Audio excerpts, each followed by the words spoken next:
Otherwise problem কিন্তু এখন পর্যন্ত কেটে যায়নি।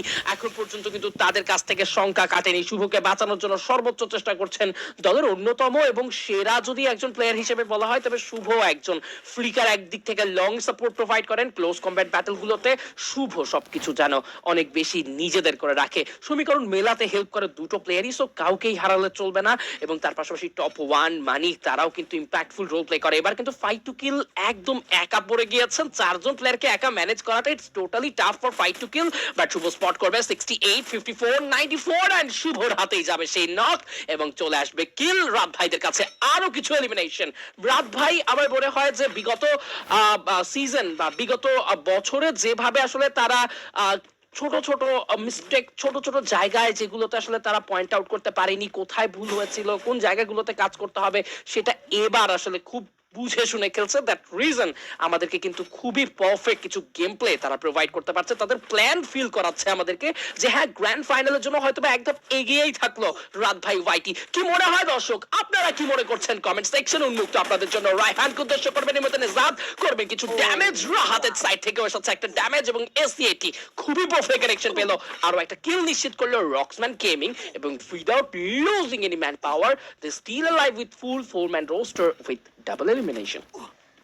একদমই ম্যাচের 9 মিনিটের মাথায় এসে এইবার যেন মনে হচ্ছে গেমিং উইথ সিয়াম একটা বিগ কামব্যাক হয়তো আমাদের দেখাতে পারবেন। ঠিক ফ্রন্ট লাইনেই রয়েছেন রক্সম্যান গেমিং এর লাইনআপটি, যাদের কাছে রয়েছে টেবিলের টপ 2 পজিশন। তবে এবার লং থেকে প্রেসার আসবে, তাও কিছুটা এইচপি লুজ করেছেন ফ্রন্টে থাকা টিম গেমিং উইথ সিয়াম। অনেক বেশি পয়েন্টের হাংরিনেস রয়েছে তাদের মাঝে এবং সেই হাংরিনেসটার জন্য তারা অনেক বেশি ডমিনেট করে খেলার ট্রাই করবেন। তারা ভালো করেই জানেন চতুর্থ ম্যাচের পর পঞ্চম ম্যাচ যদি হাতছাড়া হয়ে যায় তবে আর একটি মাত্র ম্যাচ ডে 1 এ তারা আসলে ইউটিলাইজ করার সুযোগ পাবে। তবে মধ্যখানে আমি বার্নি ট্রিপল পরে সেই ব্যাটিকে নিয়ে আসলে ভাবছি যে যিনি মধ্যখানে আসলে বারবিকিউ হতে পারে।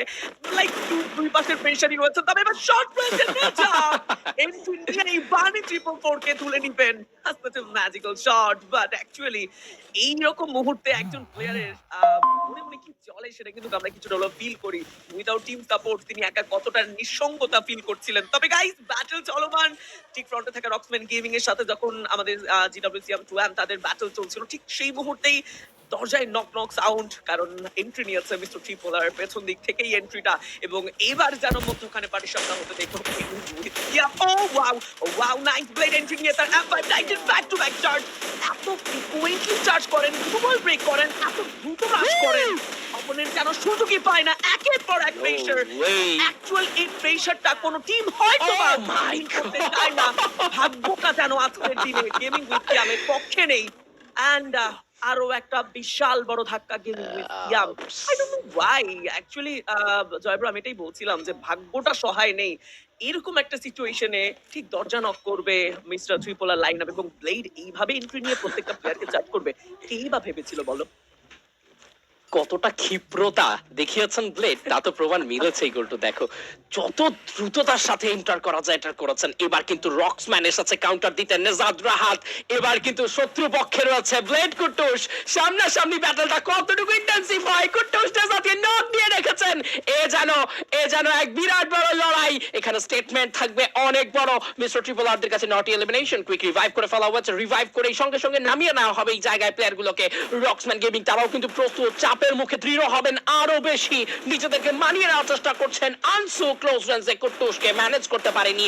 ফ্লেমকে নক নিয়েছিলেন ঠিকই, তবে কাউন্টারটা এসেছে সমানে সমানে। রায়হান, ওকে, রাহাত এন্ড তাওহিদ তারা দুজনেই থাকবেন। কুট্টুস ক্লোজ রেঞ্জ এন্টার করবেন, ড্যামেজ দা স্টার্ট করবে আনসুকে। রাহাত, ওকে, ব্লেড নক হয়ে গেছেন এবার ফ্লেমের কাছ থেকে, কিন্তু এবার ম্যাক্স 7 এর প্রেসারটা গিয়েছে ভালো পরিসরেই এবং রিভাইভ করার চান্স কি মিলবে? ওকে, মিস্টার আনসু এখন পর্যন্ত রিভাইভ পাচ্ছেন না। ফ্লেমকে উদ্দেশ্য করে দেওয়া হচ্ছে রাহাতের তরফ থেকে ড্যামেজ। রক্সম্যান গেমিং গ্লাসে মানে মিস্টার ট্রিপলারের ঘাড় মোটকে দেওয়ার চেষ্টা করছেন। পারবেন কি? পারবেন কি? রাহাত এবার কিন্তু কুটুস একা সার্ভাইভ করবেন। কুটুসকে চেস করা হবে and this is it. রক্সম্যান says no way, Mr. Tripler. Okay, good bye. This is a drama, bro. Yes, actual pressure কাকে বলে আমরা সেটা ফিল করছি ম্যাচের মধ্যে। ছোট্ট একটা জোন এবং আরো ধীরে, ধীরে হয়তোবা জোন সুইং করবে। তবে এখনো ৮ টি টিমের অবস্থান এবং সেখানে এই প্রেশারটুকু খুব একটা অস্বাভাবিক কিছু নয়। এবং আমার মনে হয় আরো বেশি প্রেশার আমরা ফিল করব ঠিক লাস্ট জোনে গিয়ে। এই মুহূর্তে খানিকটা কম্পাউন্ডের মধ্যে হোল্ড করছে পুরো দিবস গেমিং লাইনআপটি। আফটার ৩ ম্যাচ জয়ব্রা আমি মেনশন করব যে আমার মনে হচ্ছিল দিবস গেমিং তারা তাদের পারফরম্যান্স একটা বিশাল গ্যাপ তৈরি করে রেখেছে। তবে চতুর্থ ম্যাচ থেকেই যেন তারা কামব্যাক এর দিকে ফোকাস রেখেছে। এবং চতুর্থ ম্যাচে ভিলাভারিস পারফরম্যান্স এই ম্যাচে এসেও পজিশনের জন্য তাদের যে হাংরিনেসটা এটা আমার মনে হয় অন্তত তাদের স্ট্যান্ডিং এ একেবারে পিছিয়ে যেতে দেবে না। তবে অন্যদিকে ফ্রি গেমিং তারা রয়েছেন এই মুহূর্তে রোটেশনই যেন ফ্রন্ট লাইনে প্লেয়ার থেকে খানিকটা থমকে গেছেন। তবে ফাইট টু কিল পুরোপুরি অ্যাগ্রেসিভ কিছু ডিসিশন নিতে গিয়ে প্রায় সময় বিপাকে পড়েছে। এবারও তেমনটাই হবে কিনা শর্ট রেঞ্জে রয়েছেন ফাইট টু কিল এন্ড তাদের আশেপাশে ফ্রি গেমিং এর অবস্থান এবং আমরা জায়েদকে সেখানে এন্ট্রি নিতে দেখবো। একের পর এক ফ্রোজেন গ্রেনেড, একের পর এক প্রেশার, দুটো প্লেয়ার, তিনটি player. Oh my goodness, long থেকে অ্যাফক্যাসের চার্জ ডরেক যেন এক মুহূর্তের জন্য ছাড় দিতে চায় না। ফাইট টু কিল হয়তোবা এই মুহূর্তে তাদের শেষ প্লেয়ার নিয়ে জাস্ট একটা মুমূর্ষু অবস্থায় বসে আছে টম। জাস্ট এই মুহূর্তে ভাবছেন যদি এই যাত্রায় কেউ বাঁচিয়ে দিত হয়তো আবারও টিমটিকে কল করতে পারতাম। তবে টম একেবারে সেই সুযোগটা হয়তো বা পাবে না। লাস্টে 8 টিম এন্ড জয়ব্রো লাইক আমার মনে হয় যে অলরেডি ফাইট টু কিল তাদের শেষ প্লেয়ারটিকে হারিয়ে ফেলেছে, অ্যাকচুয়ালি টমকে হারিয়ে ফেলেছে। সো লাস্ট 7 টিম এবং সেখানে রকম্যান এবার যেন তাদের সামনেই রয়েছে সেই বস গেমিং যাদের কথা আমি কিছুক্ষণ আগে মেনশন করছিলাম। তবে গ্লুয়াল গুলো ব্রেক করে জাস্ট এন্ট্রি নেওয়াটা বাকি পেছন থেকেও একে আমিরা থেমে নেই। তবে এবার ও মাই গুডনেস, এন্ট্রি নেই যেন রাহাদের চার্জ। ও নেজাদ একটা grenade and what is freaking happening I don't know but জয়ব্রো এই ব্যাটল মনে করিয়ে দেয় যে yes road to glory 2026 actually জমে উঠেছে। Exactly, this is road to glory 2026, যেখানে রক্সম্যান গেমিং এর দল থেকে এখন পর্যন্ত রক্সম্যান কোনো এলিমিনেশন পয়েন্ট সিকিউর করতে পারেনি, না পেরেছেন তার দলের আরো একজন ক্রিয়েটর। তবে এখন পর্যন্ত এলিমিনেশন বোর্ডে 12 পয়েন্ট নিয়ে বসে রয়েছে এই ইন্ডিভিজুয়াল গেমে, যেখানে নেজাদ এবং রাহাতি কিল করছেন। এবার কিন্তু ক্লোজ এন্টার করবেন সিয়াম ভাই, 11 এলিমিনেশন রয়েছে। This is the high time for Siam ভাই, কাম অন সিয়াম ভাই, শর্ট রেঞ্জ ব্যাটলের প্রস্তুতি গ্রহণ করতে হবে। শারিন রয়েছেন এখন পর্যন্ত জীবিত, রাইট সাইড থেকে এই মুহূর্তে চলে আসবেন তাহমিদ, যাকে প্রেসার দিতে হবে। তাহমিদকে লং থেকে রাহাত নক নিয়ে রেখেছেন, এটা একটা অফুরন্ত সুযোগ সিয়াম ভাইদের জন্য। তৃতীয় পক্ষ নিজেদের জন্য ইজি করে দিচ্ছে গেম, তবে লম্বা সময় ইজি থাকবে না। এবার কিন্তু এন্টার করে ফেলবে থার্ড পার্টি ক্লোজ ব্যাটলে রকম্যান গেমিংরা সবার ঘাড় আরো একটা বুইয়ার জন্য চেষ্টায় থাকবেন। ডাবল বুইয়া ইন এ র, এটা কি পসিবল হবে 5 এবং 6তম ম্যাচের কাজগুলো কি করে রাখতে পারবেন কিনা? এখনো 17টি এলিমিনেশন রয়েছে, জাস্ট লোক আনসু এন্ড তাওহিদ কোনো কিল করেনি, তাতেই 17 পয়েন্ট নিয়ে বসে রয়েছে রক্সম্যান। জাস্ট ইমাজিন তারাও যদি কিল করতো কি হতো সেখানে।